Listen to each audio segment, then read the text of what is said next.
power belongs to the people. The old politicians that you see occupying office are merely occupants of those offices to the extent that the population allows them to do that. But we must remember that the history of the world is like the history of the pendulum. Things swing from time to time, whether you look at civilizations in Europe or America or Asia or Africa. There was a time when Europe had these young kings who were absolute, and then they grew old in office, and the Europeans rose against them. You remember the revolutions, the glorious bourgeois revolution. You remember the French Revolution. You remember the Bolshevik Revolution, which ushered in new people. And we remember some of the activities of the younger people, the activities of individuals in Europe, for example, the Young Turks in the 1900s. You remember the student riots in France. So the history has demonstrated that young people normally seek power and obtain it. Whether they retain it is another debate. When you come to the continent of Africa, the entire struggle for independence was led by young people in their 30s and in their 20s. Then, of course, some of them did not want to leave office and remained in office and created this culture of octogenarians who don't want to remain to leave office and spend most of their time indoctrinating young people and animating them through corruption and ethnicity. In Latin America, we saw the rise of young people. When you talk about people like Ernesto Che Guevara, you talk about Simón Bolívar, and you go to the Caribbean, you talk about people like Fidel Castro. When Fidel Castro became the leader of Cuba, he was a young man. And in the United States of America, you saw the rise of people like John Fitzgerald Kennedy in the 1960s in political power. And even in the civil rights movement, people like Malcolm X, people like Martin Luther King Jr., Ralph Abernathy, and all these, they were young people. So it would be simplistic to say that power is with old people. Right now, as I speak to you, you go to the Scandinavian countries and look at the average age of those in leadership is in 30s. And that is also true across most of Europe, except for a sprinkling of octogenarians. Asia, of course, has slightly older leaders. Africa is the home of individuals, most of whom have simply refused to get out of office. And that is a tragedy. And that is because they have succeeded in persuading our young people to be preoccupied with things that are not useful. So they bribe them. They tell them about ethnicity. They tell them about religion. And because they have used the offices to acquire wealth, they entice these young people and they remain in office and abuse office. But the answer is, once the youth wake up, then the youth will begin to occupy public office. But we must warn ourselves, youth and of itself is not a qualification. We just don't want youth for youth's sake. We want young people who are patriotic, young people who are visionary, young people who are dedicated, young people who are honest. In the words of Kwame Nkrumah, we want young people in whom truth and justice reposes. In the words of Mwalimu Kambarage Nyerere, young people in whom we can have faith, young people who believe in their countries, young people who believe in humanity. And if we have such young people, we must then also educate the electorate, particularly in the continent of Africa. The electorate in Africa has been intoxicated with two things, perhaps three: ethnicity, religion, and corruption. Until the day we exorcise those three ghosts, we can go to elections every 5-year cycle and we'll keep on getting the wrong men and women in public office. Is it not said that by their fruits we shall judge them? They may say they are good, but their fruits are bitter. Old order does not die easily. But if you looked and talked to very many young people in that part of the world, the British, there are a lot of people who are anti-monarchy. And they think that the United Kingdom should move away from that direction, because the monarchy puts into place individuals whose only claim to fame is history and family. Of course, it serves them well. I'm not one who is just about to condemn their society. If that is what their society thinks is good, and you must also remember that the European monarchies have known revolution. There was a time when there were absolute monarchs across Europe. And they were removed from Sweden to what was then Russia, with the death of the Romanovs in Greece and in all these other places. So the absolute monarchs died, and we now have constitutional monarchs who are merely symbols of national unity. That is a compromise. But the United Kingdom that you are talking about, you remember that there was Oliver Cromwell, who tried to overthrow the monarchy and to eliminate it completely during what was then called the Glorious Revolution. But those are things that will continue to happen. And if a people choose that that is the way they want to govern themselves and it serves them well, then you cannot begrudge them.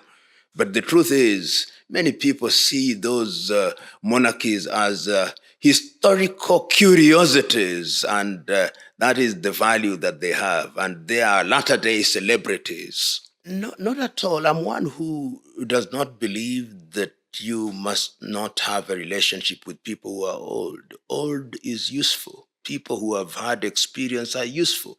You learn from their mistakes. That is what experience is all about, that we have made mistakes, and therefore, because I'm older, I want you to avoid those mistakes. But you must, as an individual, if you're in a position of leadership, be mentally agile to know when you are being misled. Because the president of Ukraine, in my view, was an actor, and he acted as a president. And many times when I listen to him, he still thinks he's acting, which is tragic, because he's now acting, but real people are dying. Real people are dying. Ukraine has become a theater, in my view, where NATO is testing its weapons and immunizing him from listening to people who would guide him to stop that war. If we stopped listening to NATO and the Joe Bidens of this world, let me tell you, that war would end in a month. But they're encouraging. They are telling him, go on, we are going to supply you with F-16s and drones and all these things. So it is incumbent upon any person in a position of leadership to determine what kind of advice you receive and what kind of advice you implement. And if you are not careful, remember, there is no free lunch. These people are telling you to do the things that they want you to do, because at the end, they are looking for a particular result. So one must be very careful. You must always surround yourself with men and women who mean well for you and the country. And it is Lenin, after the Bolshevik Revolution, who used to say that you must listen very carefully to your enemies,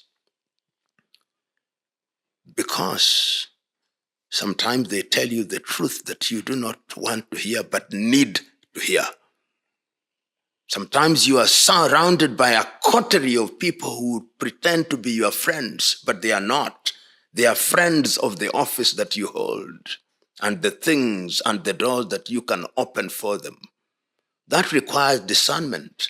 That requires detachment. That requires focus.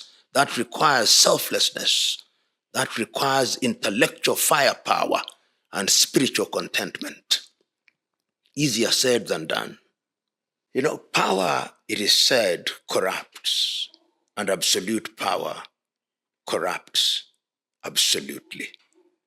But I remember the great Tanzanian president Mwalimu Julius Kambarage Nyerere used to say that when you are called upon to serve, remember that you are not necessarily the best, but you've been given the honor and privilege of serving. That is why we call you honorable. That is why sometimes we even call you Excellency, not because you are excellent yourself, but we expect you to do excellent things. If you surround yourself with the wrong people who will continue to worship you, very soon you get used to being worshipped, then you become a demigod and you become hostile to truth and you become attracted to flattery. The strength of character is very important. And power does not change people. Power reveals who you truly are or truly are. I've interacted with individuals, even across this continent, men and women who mean well, and they serve well. I was telling a friend of mine who is a senior politician in Kenya that one of the greatest hallmarks of a servant leader is that when he or she receives a letter from a citizen, he or she acknowledges the letter.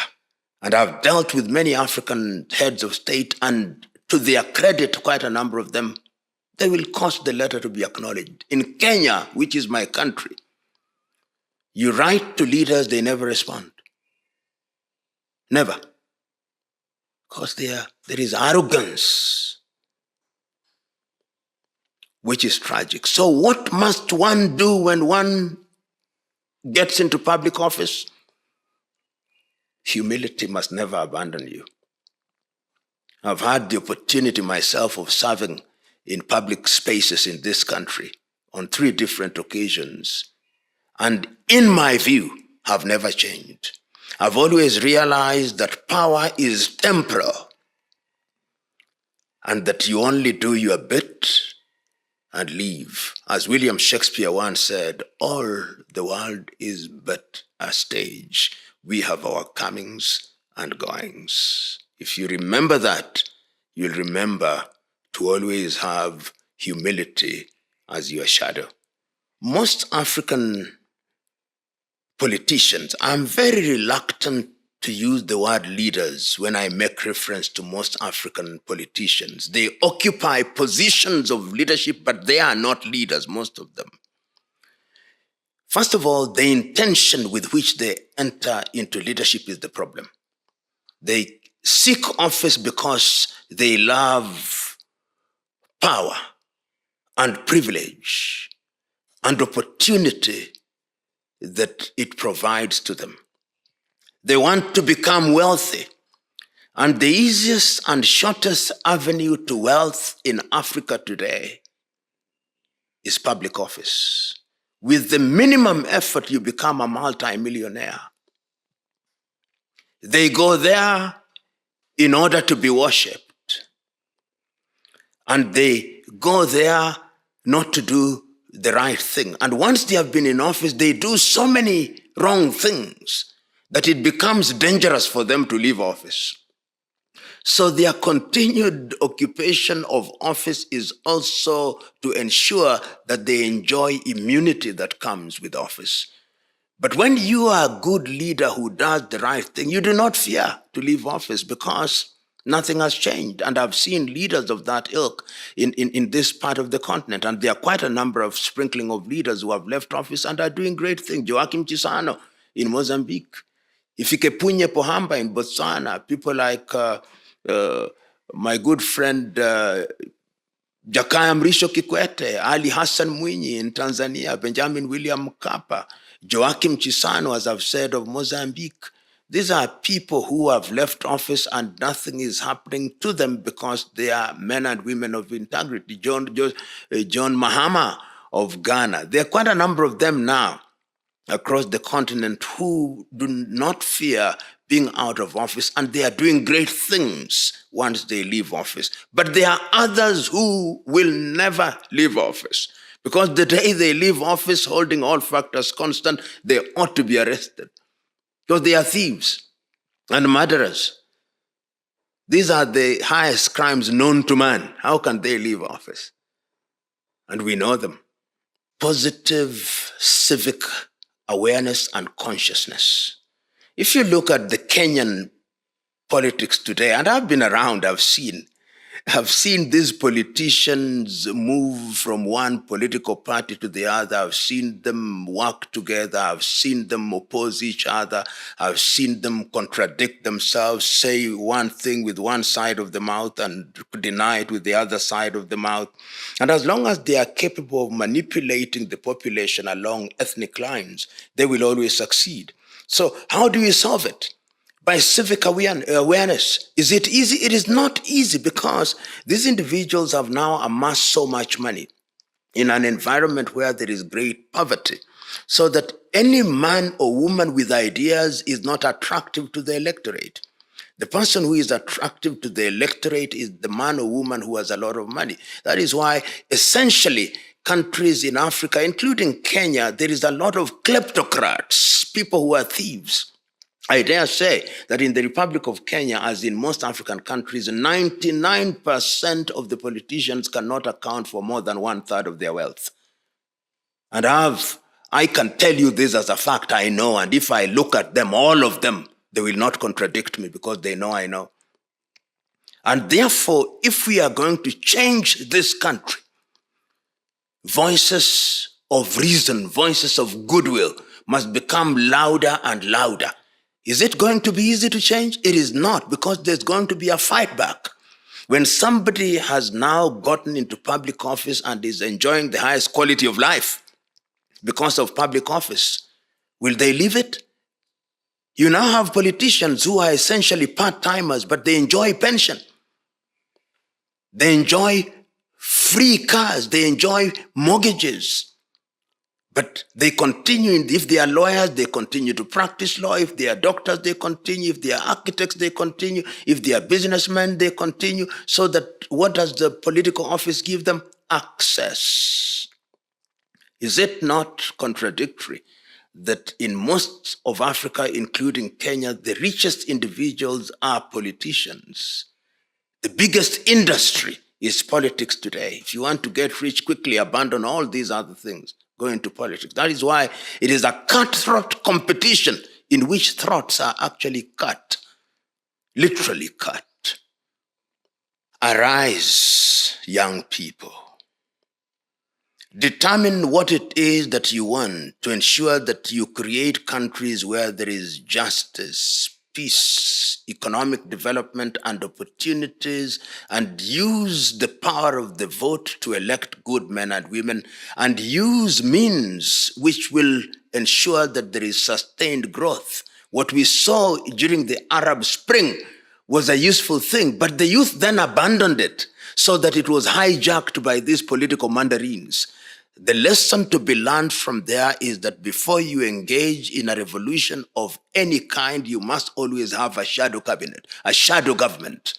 You must know who is going to occupy what, because if you don't, these mandarins who have been in government for too long, they know how to capture it. And you saw throughout the Arab world, whether it was in Tunisia or Egypt, it is the old ones who ended up being in positions of political leadership. Once the young people have done the heavy lifting, then they told them, you have no experience.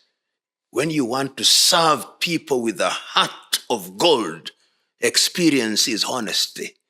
In fact, the experience that they talk about is the experience that Africa does not want. But we must wake up.